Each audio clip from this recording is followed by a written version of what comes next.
말씀들이 많이 가고 있죠. 현재 정부의 관세로 인한 고용 위축과 물가 상승에 따른 적정 기준금리 수준을 놓고 미국의 중앙은행이죠. 연방준비 제도 내에 이 내분이 극심해지면서 금리 인하에 대한 기대감이 낮아지고 있습니다. 기준금리를 0.25%포인트 인하했던 10월 FOMC 회의 당시에도 연준 관계자들은 노동시장과 인플레이션을 놓고 큰 의견 차이를 보였습니다.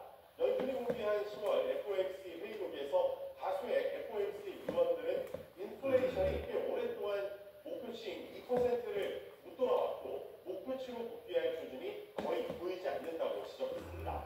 대부분은 추가적인 금리 인하가 인플레이션 위험을 높일 수 있다고 봤습니다. 다만 일부는 인플레이션이 다른 위원들은 실업률이 치솟을 것이라고 봤지만 12월 FOMC 회의에서 어떻게 대응해야 할지는 합의하지 못했습니다.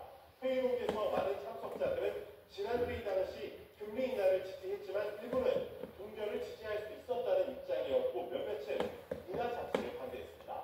블룸버그 TV는 회의록은 연준조차 앞으로 경제가 어떻게 될지 모르고 있고 상당히 의견이 분열되고 있음을 보여준다고 분석했습니다. 지금까지 뉴욕에서 YTN 이승윤입니다. 어제 외국인 시장은 또 흔들렸습니다. 외국인의 팔자 속에 코스피는 장중한데 3,900선도 내주기로 했습니다. 원달러 환율도 고공행진을 이어간 가운데 지난달 국내 거주자들의 해외 주식 순매수 금액은 역대 최대를 기록했습니다. 김태민 기자의 보도입니다. 인공지능 열풍이 거품 아니냐는 우려에 국내 증시에도 한타가 닥쳤습니다. 코스피는 장중한때 2.5% 급락해 3,854포인트까지 밀렸지만 다시 반등하면서 롤러코스터 장세를 이어갔습니다.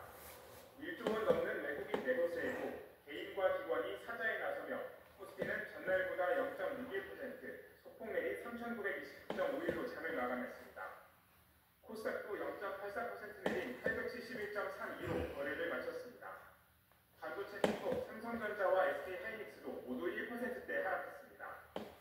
버블 논란은 있겠지만 업체들이 수익성은 여전히 나오고 있다라는 인식들이 장중에 공유가 될 것 같고, 엔비디아 실적 이벤트 후에 다음 주부터는 시장에 조금 안정을 찾아가지 않을까 그렇게 보고 있어요. 원달러 환율도 고공행진을 이어갔습니다. 외국인 투자자들의 국내 주식 순매도가 환율 상승을 부추기면서 15시 30분 기준 1,465원을 기록했습니다. 구윤철 부총리 겸 기재부 장관은 최근 환율 상승에 대해 해외로 나가는 돈이 많아 달러가 부족해지며 발생한 현상으로 본다고 말했습니다. 실제로 지난달 이른바 서학기미로 불리는 국내 투자자의 해외 주식 순매수 금액은 10조 원을 넘어 역대 최대를 기록한 것으로 나타났습니다. 이에 대해 정부는 주요 외환 수급 주체들과 협의해 과도한 환율의 불확실성이나 불안정성이 나타나지 않도록 하고 있다고 밝혔습니다. YTN 팀입니다.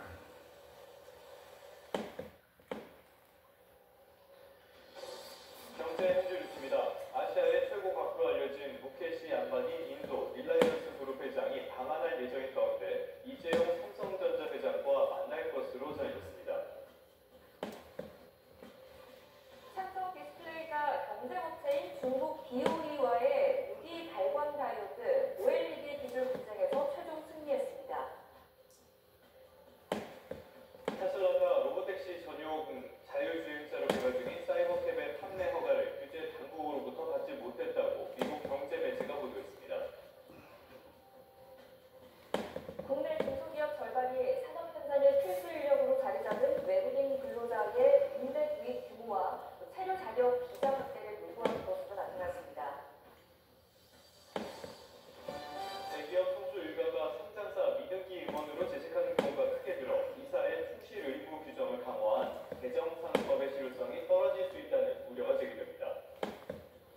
是，近期由于日本首相高市早苗到警溺失在台湾等重大问题上错误言论，引起中国民众的强烈公愤。 일본 정부는 말을 아끼면서도 일본 산수산 수입이 한층 원활히 이루어져야 한다고 강조했습니다. 輸出の円滑化を働きかけていくとともに、残された10都県産の水産物の輸入規制の撤廃等を強く求めてまいります。 앞서 중국은 자국민에게 일본 관광을 자제할 것을 촉구했는데 중국 관광객이 급감할 경우 일본은 최대 20조 원의 손실이 날 수 있다는 연구 결과도 나왔습니다. 이와 함께 지난 2010년 중국은 자국어선과 일본 해양보안청 선박이 충돌한 등 일본에 대한 히토류 수출을 중단한 바 있는 만큼 이번에 또다시 히토류 수출 중단 카드를 꺼낼 가능성에 일본 정부가 촉각을 곤두세우고 있습니다. 일본 정부는 외무성 국장급 인사를 중국에 급파하며 사태 해결에 실마리를 모색했지만 중일 간 입장 전환 확인한 상태여서 중일 간 외교적 갈등은 더욱 격화할 가능성이 커 보입니다. 도쿄에서 YTN 김세호입니다. 서평 지역에서 대북 풍선 천냥이를 살포한 사람들이 무더기로 경찰에 검거됐습니다. 정부에서도 대북전단 살포 자제를 요구하는 가운데 경찰도 적극 대응하는 것으로 보이는데 지역 주민과 관련 단체 반응이 엇갈립니다. 이수빈 기자가 보도합니다. 북한 세대를 비판하는 전단과 과자 커피믹스 등이 보입니다. 풍선을 매달아 북한에 보내려다 경찰에 압수된 물품들입니다. 경찰이 접경지에서 대북 풍선 1000여 개를 살포한 20명을 검거해 검찰에 송치했습니다. 이들은 지난해 1월부터 올해 4월까지 경기 연천과 파주 등지에서 대북 풍선 1025개를 무단 살포한 혐의를 받고 있습니다. 경찰은 이들이 무게가 2kg 넘는 꾸러미를 매달고 신고 없이 고압 수소가스를 사용해 재난안전법상